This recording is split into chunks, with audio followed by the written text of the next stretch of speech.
I see you shaking your head, Laura, because of, you see obviously the ramifications of her stepping aside as there is this discussion about the 25th Amendment. Walk us through the requirements of the 25th Amendment, but also the obstacles to executing this. Well, the reason I'm shaking my head, of course, is because if there's one less cabinet member, that's one less person who could band together with the Vice President of the United States, which is who needs to actually initiate the 25th Amendment. Remember, it came to be after the assassination of JFK when Congress was wondering, what do we do in the event that a president is not deceased but is somehow incapacitated?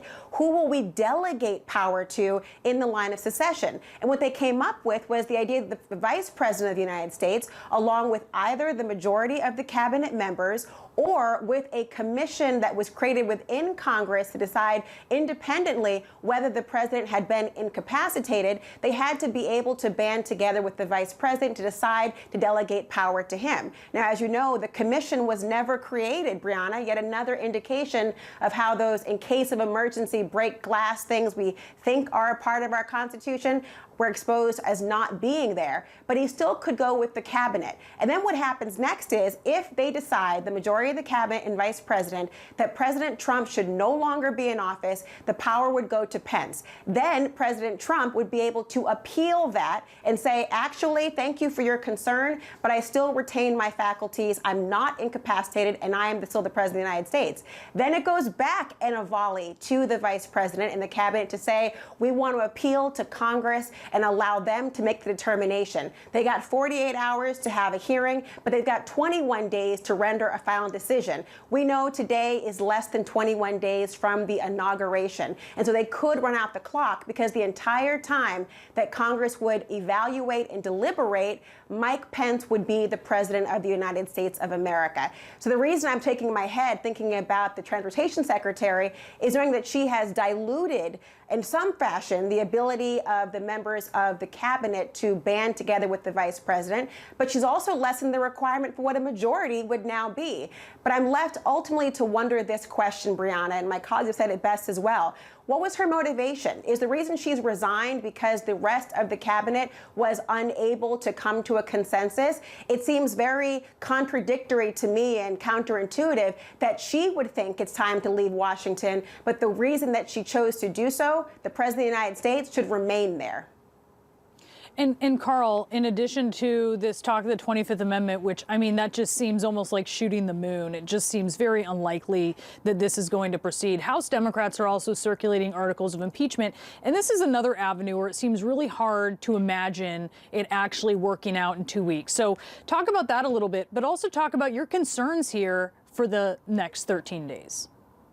It's very difficult to imagine how you can have an impeachment and a Senate trial within the allotted time left for the Trump presidency. It's very unlikely, the same kind of hurdles you have for the 25th Amendment.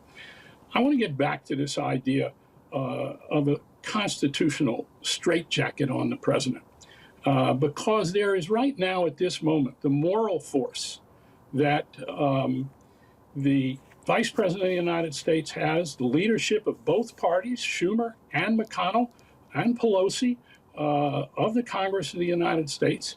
They are terribly worried and understand that the president is not mentally stable, unable to discharge his responsibilities in a safe manner that defends the Constitution and the people of the United States.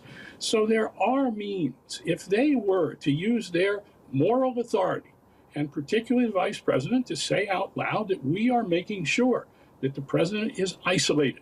He remains the president, but we are going to make sure that nothing, orders that he gives that we regard as dangerous to the interests of the United States, he needs to be isolated in a way that he can no longer do the kind of damage and danger to this country that he has been doing for months.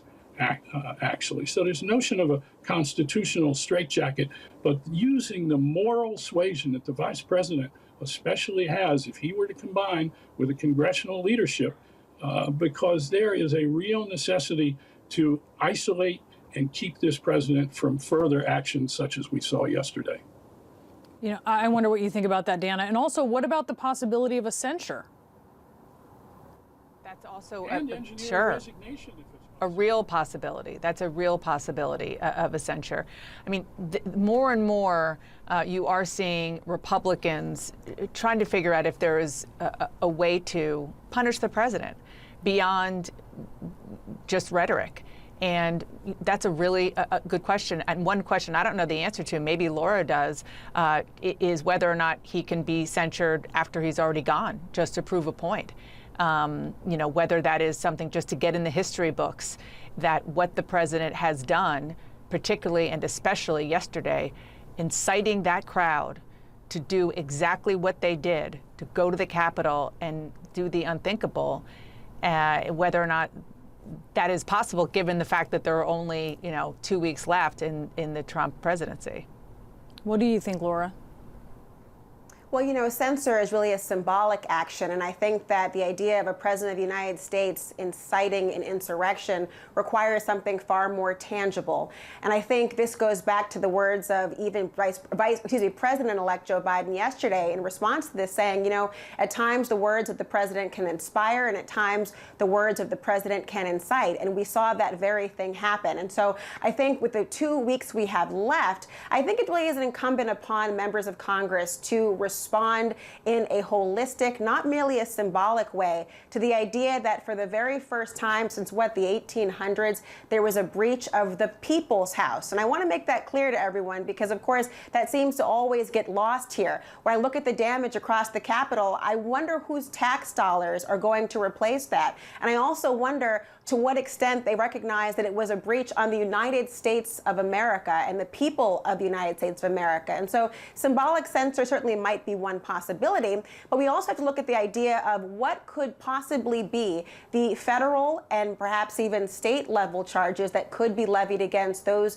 who carried out perhaps the incitement, those who have pretended to be patriots in the pretext of a failed election in their minds, but instead have actually committed crimes. And that's where we go, because I got to tell you, there are a lot of laws on the books that have short, perhaps, statute of limitations, but federal destruction of property, sedition, conspiracy, the idea of trespass on federal grounds, those do not have very short statute of limitations period. They will outlast after January 20th. And I think that will be the renewed focus in a far less symbolic way. I'm going to have you all stand by. I need to get in a quick break here because ahead we have Joe Biden as well as Nancy Pelosi, who may speak to some of these issues that we've been talking about. What is the future for the president? What will Congress do? We'll be right back with that.